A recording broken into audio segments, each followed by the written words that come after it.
나이가 들수록 혼자가 편해지는 부처님의 지혜. 인간관계에 집착을 놓는 법. 우리 모두가 느끼는 그 서운함에 대하여 잠시 눈을 감아보세요. 지금 이 순간 당신 곁에는 누가 있나요? 아마도 방 안에는 아무도 없을지 모릅니다. 텔레비전 소리 혹은 냉장고가 내는 낮은 윙윙거림만이 당신과 함께하고 있을지도 모릅니다. 그리고 그 고요 속에서 어쩌면 문득 이런 생각이 스쳐 지나갔을 겁니다. 나는 왜 이렇게 혼자인 걸까? 오늘은 그 이야기를 하려 합니다. 부끄럽거나 약한 마음이 아닙니다. 수십 년을 살아온 우리 모두의 이야기입니다. 생각해보면 우린 참으로 많은 것을 주며 살았습니다. 자식을 위해 밥을 짓고, 남편을 위해 뒷바라지하고, 형제를 위해 속을 썩이고, 친구를 위해 술잔을 기울이며 살았습니다. 그런데 어느 날 돌아보면 그 자식은 자기 살기 바쁘다 하고, 친구들은 하나둘 연락이 뜸해지고, 형제들도 각자의 가정에 바빠집니다. 명절에나 얼굴을 보고 그마저도 해가 갈수록 어색해집니다. 예순이 넘어 처음으로 이런 감정을 느끼는 분들이 많습니다. 내가 뭔가 잘못한 걸까? 내가 부족한 사람인 걸까? 아닙니다. 당신이 잘못한 것이 없습니다. 이것은 삶의 자연스러운 흐름입니다. 다만 아무도 우리에게 이 감정을 어떻게 다뤄야 하는지 가르쳐 주지 않았을 뿐입니다. 한 어르신께서 이런 말씀을 하셨습니다. 저는 평생 자식 밥 먹이는 것만 생각하며 살았는데 이제 자식들이 다 크고 나니 저는 없어요. 자식 집에 가면 방 한켠에 짐짝처럼 있는 것 같고 안 가면 섭섭하고 이 마음을 어떻게 해야 합니까? 억울함도 원망도 아닌 그저 막막함. 어디다 두어야 할지 모르는 감정. 당신도 혹시 그런 적이 있으신가요? 잠시 그때를 떠올려 보세요. 그때 당신의 마음은 어떠했나요? 이 감정, 이 서운함과 외로움은 사실 아주 오래된 인간의 고통입니다. 2500년 전 부처님께서도 이 고통을 깊이 들여다보셨습니다. 그리고 이렇게 말씀하셨습니다. 법구경 1장에 이런 구절이 있습니다. 마음이 모든 것의 선구자이며 마음이 주인이고 마음이 만들어낸다. 만약 괴로운 마음으로 말하거나 행동하면 고통이 수레바퀴가 소의 발자국을 따르듯 그를 따른다. 다시 말해 우리가 느끼는 외로움과 서운함은 바깥에서 오는 것이 아닙니다. 그것은 마음에서 시작됩니다. 자식이 연락을 안 해서가 아니라 연락을 기다리고 있는 내 마음이 먼저 있습니다. 친구가 멀어진 것이 아니라 가까이 있어야 한다는 내 마음의 기대가 먼저 있습니다. 오늘 우리가 함께 살펴볼 것은 바로 이것입니다.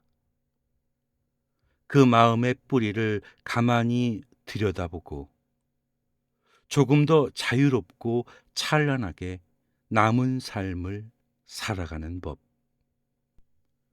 부처님이 남기신 지혜의 말씀들을 통해 당신의 마음이 오늘 조금 더 가벼워지기를 바랍니다. 자, 이제 함께 걸어가 보겠습니다.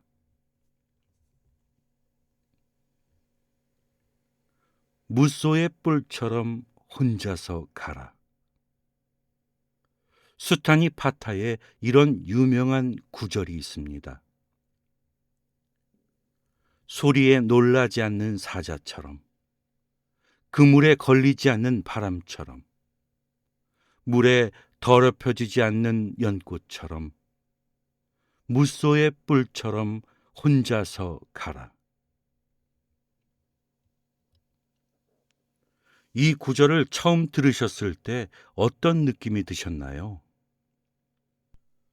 혼자서 가라 라는 말이 어쩌면 차갑고 외롭게 느껴지셨을 수도 있습니다.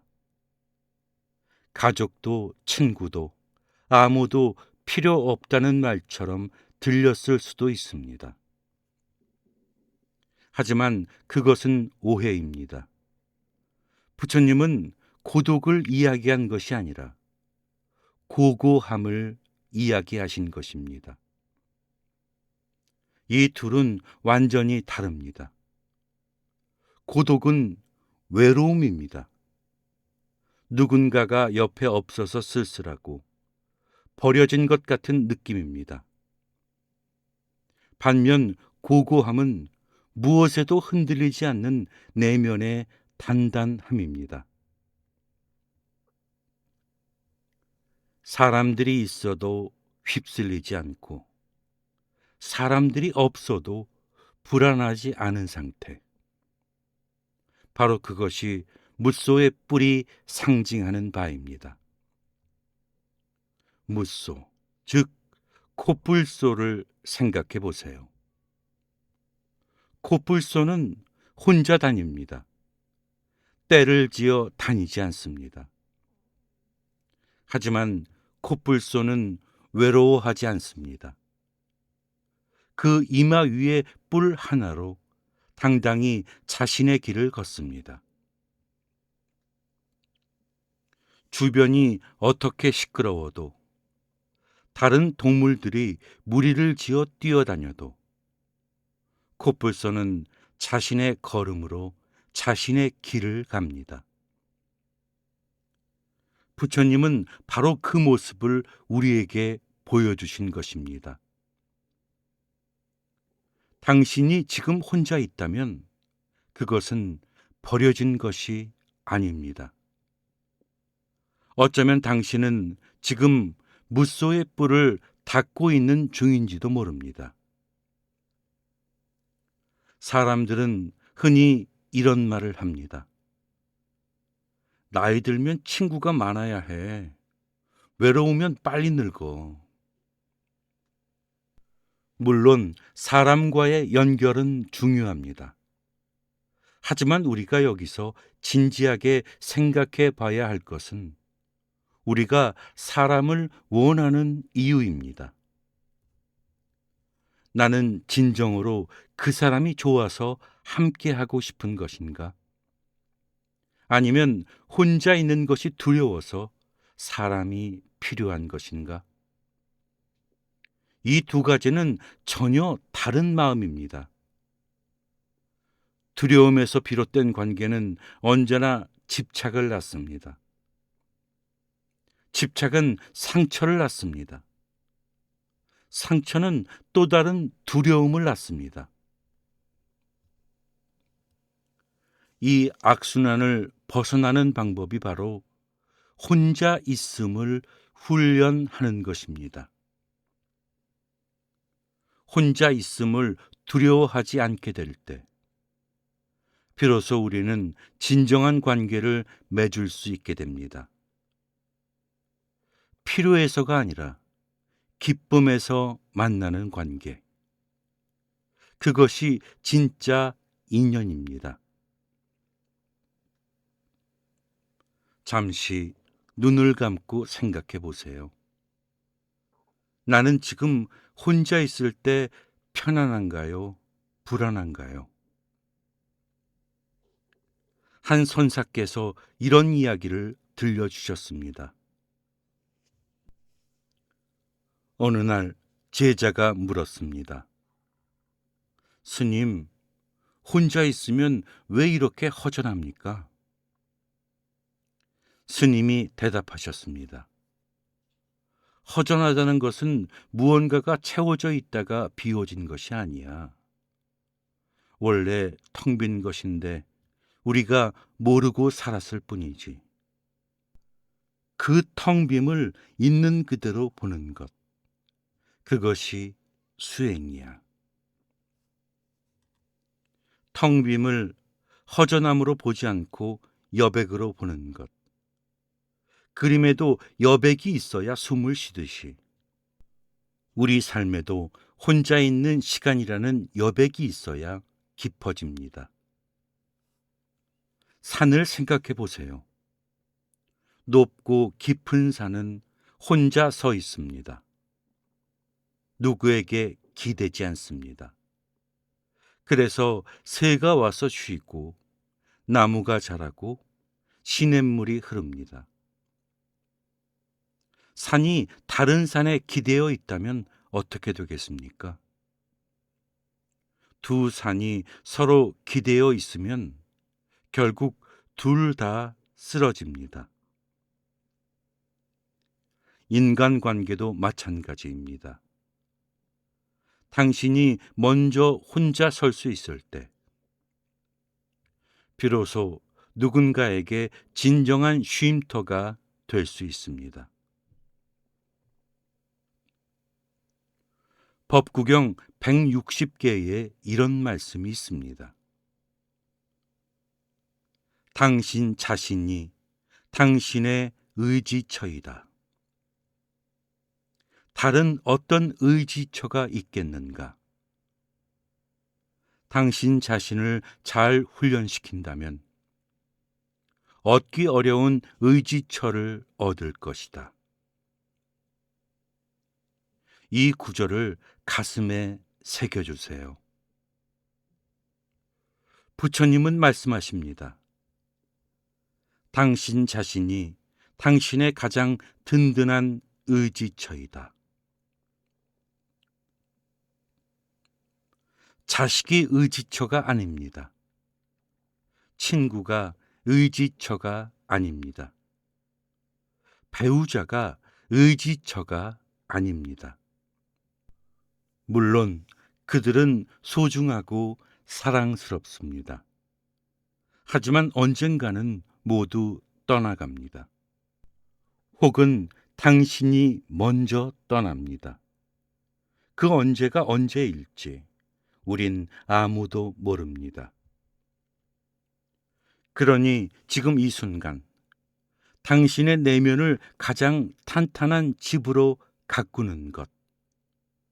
그것이 인생 후반부의 진정한 과제입니다. 홀로 있는 것을 연습하는 방법은 거창하지 않습니다. 아침에 일어나 조용히 차 한 잔을 마시며 창밖을 바라보는 것. 저녁 노을이 질 때 잠시 산책하며 발걸음 하나하나를 느끼는 것. 텔레비전을 끄고 5분만 고요히 앉아 있는 것. 그 작은 연습들이 쌓여 당신을 무소의 뿔처럼 단단하게 만들어 갑니다. 오늘 저녁 잠들기 전 딱 5분만 아무것도 하지 말고 가만히 앉아 보세요. 그 5분이 당신에게 드리는 저의 첫 번째 선물입니다. 자식과 타인은 내가 아니다. 이제 우리가 가장 아프면서도 가장 풀기 어려운 이야기를 해보려 합니다. 바로 자식과의 관계입니다. 자식 낳으면 가슴에 못이 박힌다는 말이 있습니다. 얼마나 정확한 표현인지 모릅니다. 자식이 아플 때는 그 고통이 내 것보다 더 아프고, 자식이 잘못된 길을 갈 때는 그 걱정이 내 잠을 빼앗고, 자식이 소식이 없으면 그 기다림이 그 어떤 기다림보다 길게 느껴집니다. 하지만 여기서 우리가 진지하게 생각해 봐야 할 것이 있습니다. 과연 자식은 내 것인가? 잠시 눈을 감고 생각해 보세요. 내가 낳았으니 내 것인가? 아니면 자식은 그 자체로 하나의 독립된 존재인가? 부처님의 가르침, 연기법은 이렇게 말합니다. 이것이 있으므로 저것이 있고, 이것이 일어나므로 저것이 일어난다. 이것이 없으므로 저것이 없고, 이것이 사라짐으로 저것이 사라진다. 이것이 연기입니다. 모든 것은 인연으로 만나고 인연이 닿으면 흩어집니다. 자식도 마찬가지입니다. 자식은 내가 낳은 것이지만 자식의 삶은 자식의 것입니다. 우리는 그 아이가 이 세상에 오는 통로가 되어 주었을 뿐입니다. 아이는 그 자체의 업을 가지고 왔고 그 자체의 인연을 따라 살아갑니다. 이것이 냉정하게 느껴지신다면 다시 한번 생각해 보시기 바랍니다. 오히려 이 진리를 받아들일 때 우리는 자식을 더 깊이 사랑할 수 있게 됩니다. 집착이 없는 사랑, 그것이 가장 순수한 사랑입니다. 생각해 보세요. 내가 자식에게 기대하는 것들은 무엇입니까? 자주 연락해 주기를 바라고, 명절에 와주기를 바라고, 결혼해서 손자를 안겨주기를 바라고, 좋은 직장에 다니기를 바라고, 내가 아플 때 곁에 있어 주기를 바랍니다. 그 기대들은 나쁜 것이 아닙니다. 지극히 자연스러운 마음입니다. 하지만 그 기대가 당연히 그래야 한다는 집착이 될 때, 그 집착이 바로 우리의 고통이 됩니다. 자식이 연락을 안 하면 섭섭합니다. 명절에 안 오면 서운합니다. 제 갈 길을 가면 야속합니다. 그런데 그 섭섭함, 서운함, 야속함은 사실 자식 때문이 아닙니다. 나의 기대 때문입니다. 뗏목의 비유를 들어볼까요? 부처님은 자신의 가르침을 뗏목에 비유하셨습니다. 강 이편에서 저편으로 건너갈 때 뗏목은 소중합니다. 하지만 강을 다 건넌 뒤에도 뗏목을 메고 다닌다면 어떻게 될까요? 짐이 되고 맙니다. 자식도 그렇습니다. 어린 시절 자식은 부모의 보살핌이 절대적으로 필요합니다. 그때 부모는 온 마음을 다해 그 뗏목이 되어 주어야 합니다. 하지만 자식이 강을 건넌 뒤, 즉 성인이 된 뒤에도 계속 그 뗏목의 역할을 고집한다면 그것은 자식에게도 짐이 되고 나에게도 짐이 됩니다. 놓아줌이 사랑입니다.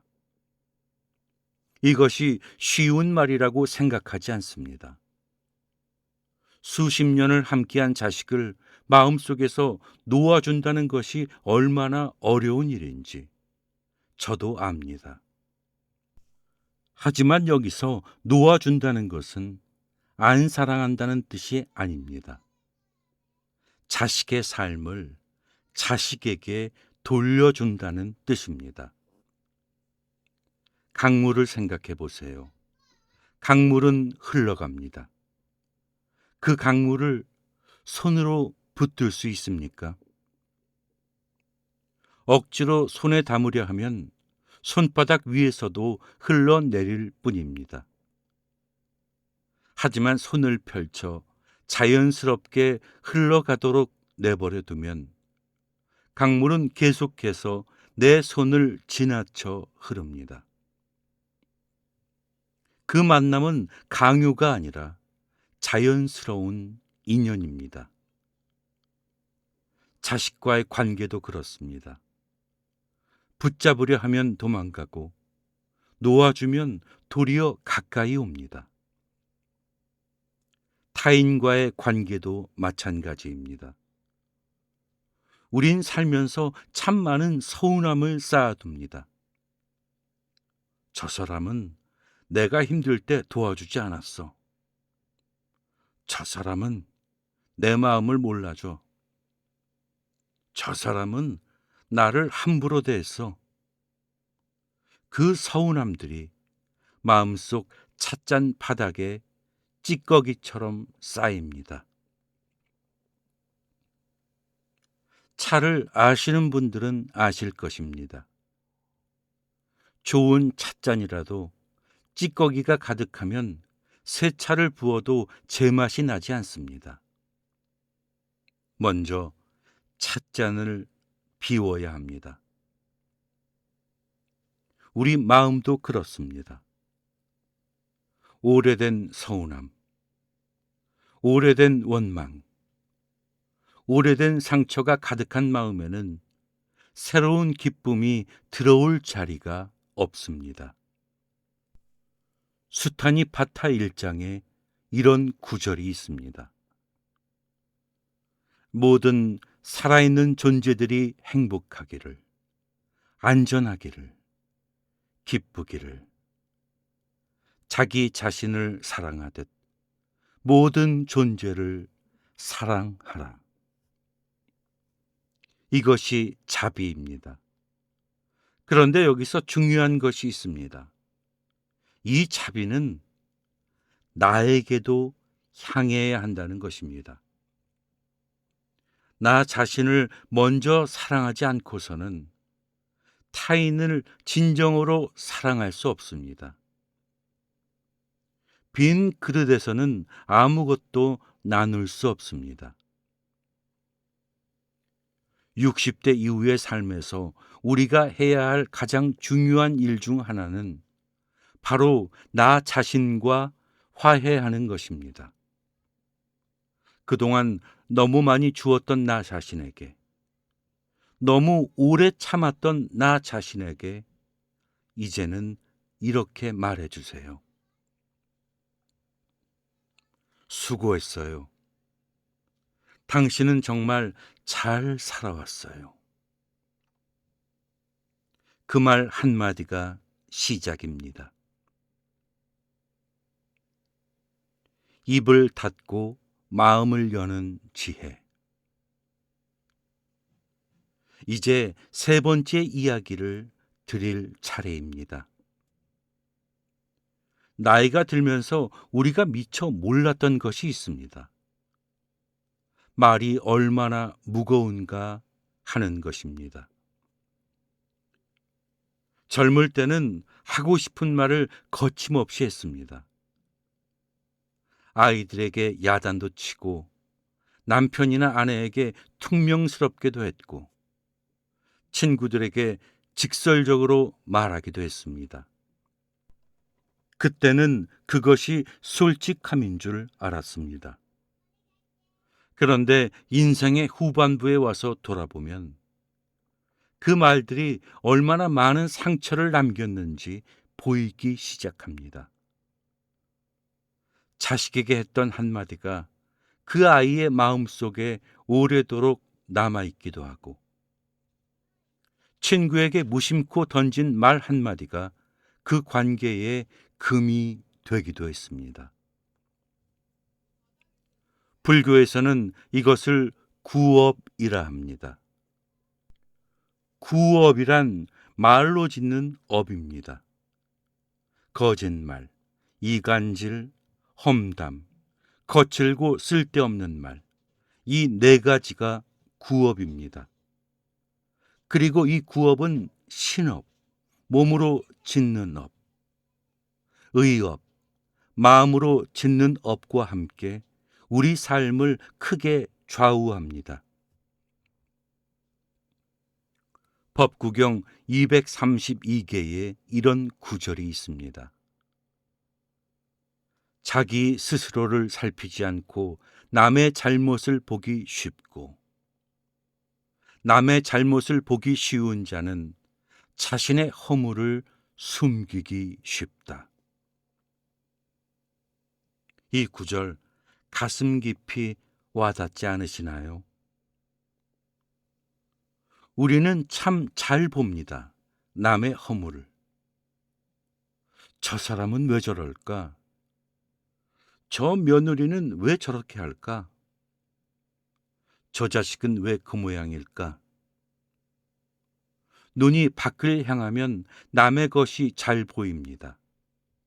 하지만 눈을 안으로 돌리면 내 안에도 같은 것들이 있습니다.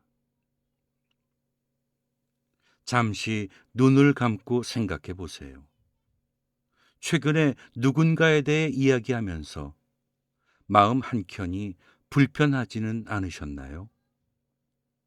그 불편함은 어디서 왔을까요? 말을 줄이는 데는 몇 가지 실제적인 지혜가 있습니다. 첫째, 말하기 전에 3초를 쉬는 것입니다.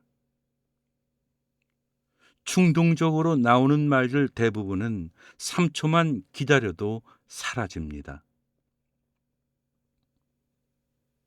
자식이 마음에 안 드는 행동을 했을 때 바로 말을 쏟아내기 전에 숨을 한번 쉬어보세요. 그 3초가 관계를 살립니다. 둘째, 꼭 필요한 말인지 3가지를 물어보는 것입니다.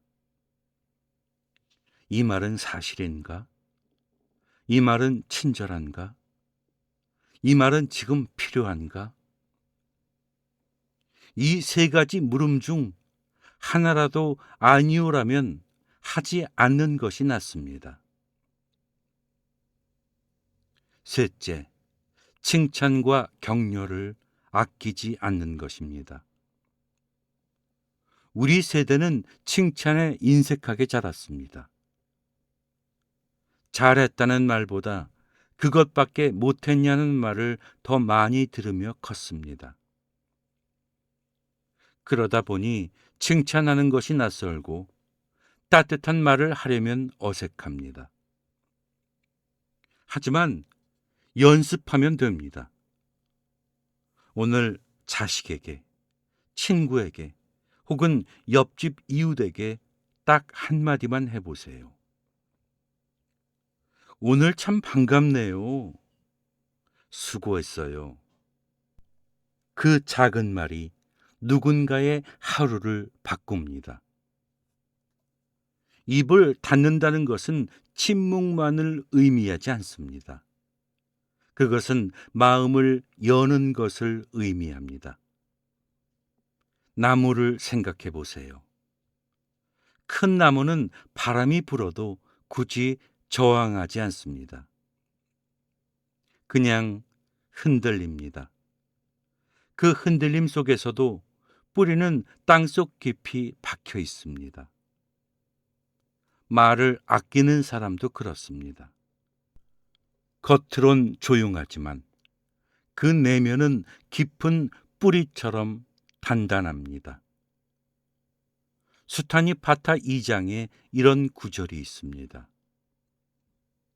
지혜로운 자는 마치 큰 호수처럼 맑고 고요하다. 선한 말을 들으면 기뻐하고 어리석은 논쟁에는 가담하지 않는다. 말을 아끼는 것은 소극적인 것이 아닙니다. 가장 적극적인 수행입니다. 어느 노선사께서 이런 이야기를 하셨습니다. 한 제자가 와서 물었습니다. 스님, 수행을 오래 하시니 마음이 많이 맑아지셨습니까? 스님이 웃으며 대답하셨습니다. 어허, 그저 예전보다 말이 좀 줄었지. 말이 줄어든다는 것은 자아가 줄어든다는 뜻입니다. 자아가 줄어든다는 것은 집착이 줄어든다는 뜻입니다. 집착이 줄어든다는 것은 고통이 줄어든다는 뜻입니다. 그러므로 입을 닫는 수행은 동시에 마음을 여는 수행입니다. 마음을 여는 것은 무엇일까요? 그것은 판단을 내려놓는 것입니다. 저 사람은 왜 저럴까가 아니라 저 사람도 자기 나름의 사정이 있겠구나. 저 자식은 왜 저러나가 아니라 저 아이도 자기 길을 찾고 있구나. 이 작은 관점의 전환이 우리 마음에 얼마나 큰 평화를 가져다 주는지 모릅니다. 한 가지 실천을 제안드리겠습니다. 오늘 하루 만나는 사람마다 마음속으로 이렇게 생각해 보세요.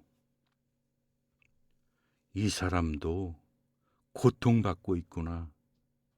이 사람도 행복하기를 원하는구나. 이것을 불교에서는 자비관이라 합니다. 처음에는 어색할 수 있습니다.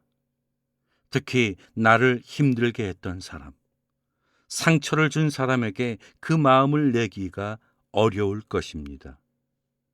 하지만 억지로 하지 않아도 됩니다. 그냥 시도해 보는 것만으로도 이미 그 마음은 변하기 시작합니다. 왜냐하면 자비관을 통해 가장 먼저 치유되는 사람은 바로 그것을 실천하는 나 자신이기 때문입니다. 말을 아끼고 마음을 여는 것. 이것이 인생 후반부 가장 빛나는 수행입니다. 저무는 노을은 찬란하다. 이제 우리의 이야기가 끝을 향해 갑니다. 오늘 함께 걸어온 길을 잠시 돌아볼까요? 우린 인간관계의 서운함과 외로움에 대해 이야기했습니다. 그것이 바깥에서 오는 것이 아니라 내 마음에서 비롯된다는 것을. 혼자 있음이 고독이 아니라 고고함이 될 수 있다는 것을. 자식과 타인은 내가 아니며 집착을 놓아줄 때 진정한 사랑이 시작된다는 것을. 입을 닫고 마음을 열 때 가장 깊은 평화가 찾아온다는 것을. 이 모든 것이 한 번에 이루어지지는 않습니다. 그것은 당연한 일입니다. 수십 년을 살아온 마음의 습관이 하루아침에 바뀌지 않습니다. 하지만 방향이 바뀌면 됩니다. 조금씩, 한 걸음씩. 저는 오늘 당신에게 노을 이야기를 드리고 싶습니다. 하루 중 가장 아름다운 빛은 언제일까요? 많은 이들이 저녁 노을을 꼽습니다. 해가 지기 직전 하늘이 온통 붉고 금빛으로 물드는 그 순간, 낮의 태양보다 훨씬 더 찬란하고 훨씬 더 깊은 색깔을 가집니다. 인생도 그렇습니다. 60대 이후의 삶은 저무는 해가 아닙니다. 그것은 노을입니다. 가장 깊고 가장 아름다운 빛을 내는 시간. 젊을 때는 너무 바빠서 보지 못했던 것들이 이제는 보입니다. 아침 이슬 한 방울, 바람에 흔들리는 나뭇잎, 오래된 친구의 주름진 미소, 손자의 작고 따뜻한 손. 이것들이 얼마나 소중한지 이제 우리는 압니다. 법구경 183개에 이런 구절이 있습니다. 모든 악을 짓지 않고 선을 닦으며 마음을 깨끗이 하는 것. 이것이 부처님의 가르침이다. 이 구절은 거창하지 않습니다. 모든 악을 짓지 않는다는 것은 오늘 하루 말을 한 번 더 아끼는 것. 선을 닦는다는 것은 오늘 하루 누군가에게 따뜻한 말 한마디를 건네는 것. 마음을 깨끗이 한다는 것은 오늘 하루 오래된 원망 하나를 내려놓는 것. 그것으로 충분합니다. 당신은 이미 충분히 살아왔습니다. 이미 충분히 주었습니다. 이미 충분히 애썼습니다. 이제는 받을 차례입니다. 무엇을 받느냐고요? 바로 이 삶 자체의 아름다움을 받는 것입니다. 지금 이 순간 숨을 쉬고 있다는 것, 이 이야기를 듣고 있다는 것, 이 작은 것들이 사실 가장 큰 선물입니다. 부처님은 열반에 드시기 직전 이런 말씀을 남기셨습니다. 모든 것은 무상하다. 게으름 없이 정진하라. 무상하다는 것은 슬픈 것이 아닙니다. 변하는 것은 변할 수 있다는 것입니다. 지금 힘든 것도 변합니다. 지금 외로운 것도 변합니다. 그리고 지금 이 평화로운 마음도 조금 더 깊어질 수 있습니다. 오늘 이 이야기가 당신의 마음에 작은 씨앗 하나가 되기를 바랍니다. 당장 꽃이 피지 않아도 됩니다. 씨앗은 때가 되면 반드시 싹을 틔웁니다. 물소의 뿔처럼 혼자 단단하게, 강물처럼 집착 없이 흘러가며 저무는 노을처럼 찬란하게 당신의 남은 날들이 그러하기를 진심으로 축원합니다. 감사합니다. 오늘 영상은 여기서 마칩니다. 구독, 좋아요, 알림 설정은 이 채널이 더 많은 분들께 닿을 수 있도록 도와줍니다. 다음 영상에서 또 만나겠습니다.